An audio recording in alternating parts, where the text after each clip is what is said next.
मित्रों, एक बार फिर से प्रभु यीशु मसीह के पवित्र नाम में आप सभी का स्वागत है। और आज के पवित्र वचन को हम निकालेंगे नीति वचन 1 अध्याय 7 पद, जहाँ पर प्रभु का वचन लिखा है, यहोवा का भय मानना बुद्धि का मूल है, बुद्धि और शिक्षा को मूढ़ी लोग तुच्छ जानते हैं। आज का जो विषय चुना गया है, यहोवा का भय मानने से क्या होता है।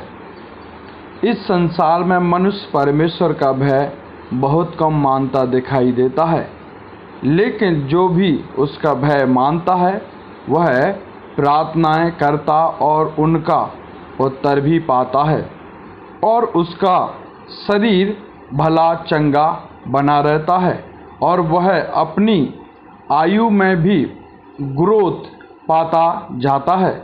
बाइबल में इसी प्रकार के लोगों ने सफलता पाई। वे कौन हैं, आज उनके बारे में हम देखेंगे, जिन्होंने प्रार्थना करके अपने जीवन में बड़ी बड़ी समस्याओं से समाधान पाया और समस्याओं से उन्होंने विजय पाई। आज उन व्यक्तियों के बारे में हम देखने का प्रयास करेंगे। पहला जो व्यक्ति है वो है कुरनेलियुस। आप कुरनेलियुस के विषय में जानते होंगे और आपने प्रेरितों के काम 10 अध्याय में इसके बारे में पढ़ा होगा। बहुत ही अच्छा कुरनेलियुस नामक व्यक्ति का चरित्र है जो प्रेरितों के काम 10 अध्याय में पाया जाता है। कुरनेलियुस ने जो है प्रार्थना की और उसकी प्रार्थना सुनी गई। और यदि आप 10 अध्याय उसके 2 पद को पढ़ेंगे तो लिखा है, वह भक्त था और अपने सारे घराने समेत परमेश्वर से डरता था और यहूदी लोगों को बहुत दान देता और बराबर परमेश्वर से प्रार्थना करता था। 4 पद में लिखा है, उसने उसे ध्यान से देखा और डर कर कहा, हे प्रभु, क्या आज्ञा है। उसने उससे कहा, तेरी प्रार्थनाएं और तेरे दान स्मरण के लिए परमेश्वर के सामने पहुंचे हैं। हम यहाँ पर देखते हैं कि कुरनेलियुस के पास एक परमेश्वर का स्वर्गदूत आता है और कहता है कि हे कुरनेलियुस, तेरी प्रार्थनाएं और तेरे दान सुन लिए गए हैं या स्मरण कर लिए गए हैं। मेरे प्रियो, हम देखते हैं कि जब कुरनेलियुस ने प्रार्थना करी भय के साथ, डर के साथ, 2 पद में लिखा है कि वह अपने घराने समेत परमेश्वर से डरता था। सो मेरे प्रियो, जब उसने प्रार्थना की तो उसकी प्रार्थनाएं सुनी गईं और सुनने के द्वारा क्या हुआ, उन प्रार्थनाओं का उत्तर उसके पास आया। मेरे प्रियो, जब मनुष्य परमेश्वर से डरता है और जब डरता है तो प्रार्थना करता है तो परमेश्वर उसको आशीष देता है और उसकी प्रार्थनाएं सुनी जाती हैं, और जो कुछ भी वो प्रार्थना करता है वो सारी प्रार्थनाएं सुनी जाती हैं। यदि आप भजन संहिता 20 अध्याय उसके 3 पद को पढ़ेंगे तो लिखा है, वह तेरे सब अन्य बलियों को स्मरण करे और तेरे होम बलि को ग्रहण करे। परमेश्वर का वचन कहता है, दाऊद कहता है कि वह तेरे सब अन्य बलियों को स्मरण करे और तेरे होम बलि को ग्रहण करे। यहाँ पर हम देखते हैं कि दाऊद एक प्रार्थना कर रहा है और कहता है, तेरे सारे अन्न बलि परमेश्वर स्मरण करे। मेरे प्रियो, इसी प्रकार से जो भी कुरनेलियुस ने परमेश्वर के सन्मुख रखा दान, उसको परमेश्वर ने स्वीकार किया और जो भी उसकी प्रार्थनाएं उसने की वो सारी प्रार्थनाएं परमेश्वर ने सुन ली, क्योंकि यहोवा का भय मानने से मेरे प्रियो हमारी प्रार्थनाएं सुनी जाती हैं और हम उसका उत्तर भी पाते हैं। यदि एक उदाहरण के तौर पे हम देखें तो एलिया जो है परमेश्वर के सन्मुख उपस्थित रहता था और जो भी वो प्रार्थना करता था वे सारी प्रार्थनाएं सुनी जाती थी, क्योंकि एलिया के विषय में लिखा है कि वह परमेश्वर के सन्मुख उपस्थित रहता है। ध्यान रखिए कि जो कोई परमेश्वर के सन्मुख उपस्थित रहता है वह परमेश्वर के करीब रहता है और परमेश्वर से डरता है और परमेश्वर उसकी प्रार्थनाओं को सुन लेता है। सो कुरनेलियुस नामक व्यक्ति जो है डर भय के साथ जीवन व्यतीत कर रहा था और उसकी प्रार्थनाएं सुनी गई। दूसरा जो चरित्र हम देखते हैं या दूसरी बात है, जब यहोवा का भय मानते हैं तो शरीर भला चंगा रहता है। यदि आप नीति वचन 3 अध्याय और उसके 7 और 8 पद को पढ़ेंगे तो वहाँ पर आपको मिलेगा नीति वचन 3 अध्याय और उसके 7 और 8 पद लिखा है। साथ में अपनी दृष्टि में बुद्धिमान ना होना, यहोवा का भय मानना और बुराई से अलग रहना, ऐसा करने से तेरा शरीर भला चंगा और तेरी हड्डियां हष्ट पुष्ट रहेंगी। लिखा है यहोवा का भय मानना और बुराई से अलग रहना, ऐसा करने से तेरा शरीर भला चंगा रहेगा। आज का जो टॉपिक है यहोवा के भय मानने से क्या मिलता है मेरे प्रियो। दूसरी बात जो हम देख रहे हैं, परमेश्वर के डर भय में चलने से या परमेश्वर का भय मानने से हमारा शरीर भला चंगा रहता है और हमारी हड्डियां भी हष्ट पुष्ट रहती हैं, हमारा शरीर स्वस्थ रहता है। मेरे प्रियो, हम देखते हैं कि बहुत सारे लोग संक्रमित रहते हैं बीमारी से और कई प्रकार के रोगों से हष्ट पुष्ट रहते हैं, लेकिन परमेश्वर के भय में चलने से हमारा शरीर भला स्वस्थ रहता है। परमेश्वर का भय पूरी रीति से मानने से व्यक्ति जो है चंगा रहता है और आशीष को पाता जाता है। मेरे प्रियो, ये कौन लिखता है? ये राजा सुलेमान लिखता है। राजा सुलेमान एक बहुत बड़ा अनुभवी है, जो बाइबल का सबसे बुद्धिमान व्यक्ति कहलाता है। वो अपने अनुभव यहाँ पर प्रकट करता है, कहता है लोग अपने को चंगा रखने के लिए जो है वॉक करता है, अच्छा खाता है, अच्छा पीता है और अच्छा पहनता है, लेकिन वो भला स्वस्थ नहीं पाया जाता है। लेकिन यहोवा के भय मानने से वो हष्ट पुष्ट रहता है या हष्ट पुष्ट हो जाता है। सो मेरे प्रियो, दूसरी बात हमें परमेश्वर का भय मानना चाहिए और जब हम भय मानते हैं तो हष्ट पुष्ट बने रहते हैं।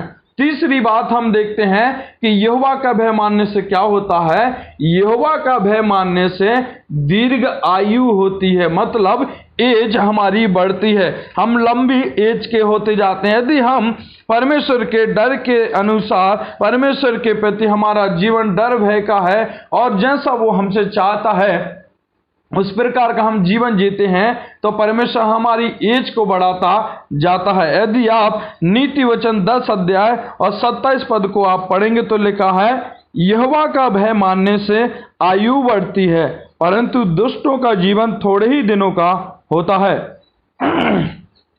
यहोवा का भय मानने से मेरे प्रियो आयु बढ़ती है। जब हम परमेश्वर के डर भय में चलते हैं, जैसे कि नीति वचन लिखा यहोवा का भय मानने से, सिर्फ परमेश्वर के डर भय में चलने से मेरे प्रियो मनुष्य की जो है आयु बढ़ती जाती है। एक उदाहरण के बारे में हम देखते हैं। हिजकिय्याह राजा की आयु मेरे प्रियो एक प्रकार से हम देखते हैं कि परमेश्वर के सन्मुख जो है समाप्त हो चुकी थी, या हम देखते हैं कि परमेश्वर ने जो है यासा भविष्यवक्ता के द्वारा यह कहला भेजा कि अब तू नहीं मरेगा, वो अब तू नहीं जिएगा परंतु मर जाएगा। जैसे हम दूसरा राजा 20 अध्याय पढ़ते हैं तो वह दीवार की ओर मुंह करके फूट फूट कर रोने लगता है, प्रायश्चित करता है। जो भी उसने अपने जीवन में गलतियां की हैं उसके प्रति वो रोने लगता है और प्रायश्चित करता है। जब ये सारा काम करता है तो मेरे प्रियो परमेश्वर उसकी प्रार्थना को सुन लेता है। फिर परमेश्वर अपने दास को भेजता है, कहता है कि तू रो मत, तू नहीं मरेगा। मेरे प्रियो, हमारा परमेश्वर जो है प्रार्थनाओं को सुनता है। हम जब परमेश्वर के भय में चलते हैं तो हमारी आयु भी बढ़ा देता है। हिजकिय्याह राजा जो है परमेश्वर के डर भय में नहीं था, लेकिन जब उसके अंदर डर समा गया कि अब मैं नहीं बचूंगा, अब मैं मर जाऊंगा, तब वो दीवार की ओर मुंह करके प्रार्थना करने लगा।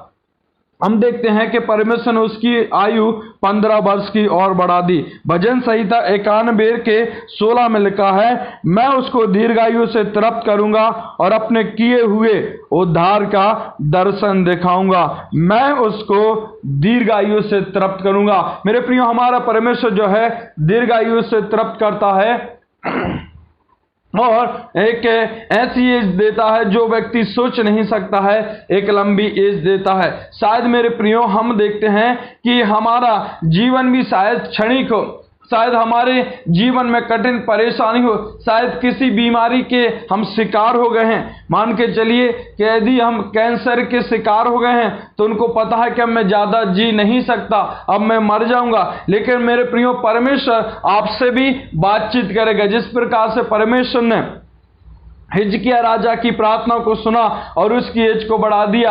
यदि आप कोई ऐसे हैं मेरे प्रियो, तो मेरे प्रियो आपको डरने की जरूरत नहीं है। सिर्फ आपको डरना है तो परमेश्वर से डरना है। जब आप डरेंगे तो आपकी एज भी लंबी हो जाएगी और मेरे प्रियो आप और भी जी सकते हैं और भी परमेश्वर की महिमा कर सकते हैं। मैं यही आग्रह करता हूं कि परमेश्वर जो है आपको भला स्वस्थ रखे, चंगा रखे।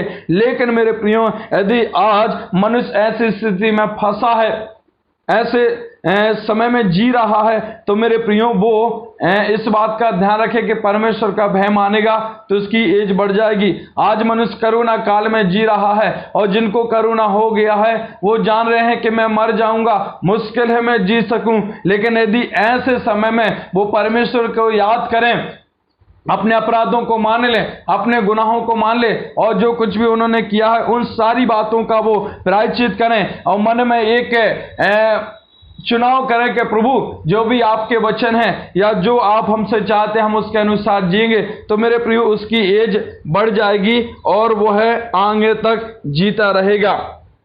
सो आज मेरे प्रियो हमने 3 बातें देखी हैं कि यहोवा का भय मानने से क्या होता है। यहोवा का भय मानने से हमारी प्रार्थनाओं का उत्तर मिलता है या हमारी प्रार्थनाएं सुनी जाती हैं। दूसरी बात, हमारा शरीर भला चंगा रहता है। जब हम परमेश्वर के भय में चलते हैं तो हमारा शरीर भला चंगा रहता है। और तीसरी बात, जब हम यहोवा का भय मानते हैं तो हमारी उम्र कम नहीं होती है परंतु ज़्यादा होती जाती है और हम ज़्यादा परमेश्वर की महिमा कर सकते हैं। आज इसी प्रकार से हम विश्वासियों को भी भय मानना चाहिए। जिस प्रकार से हम देखते हैं कि कुरनेलियुस भय में चलता था, आज इसी प्रकार से मेरे प्रियो हम परमेश्वर के भय में चलेंगे तो परमेश्वर हमें आशीष देगा, हमारी प्रार्थनाओं को सुनेगा। तो आज आपके क्या विचार हैं, आप क्या सोचते हैं?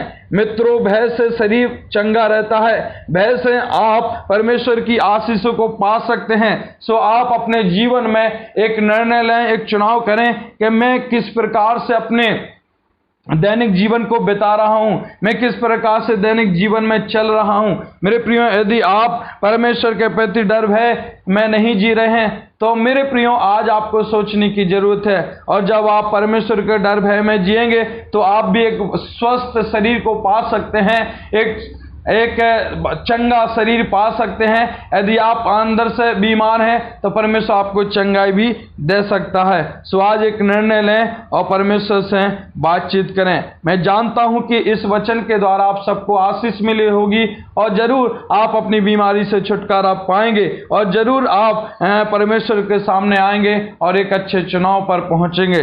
परमेश्वर इन वचनों के द्वारा आप सबको आशीष देवे। आमीन।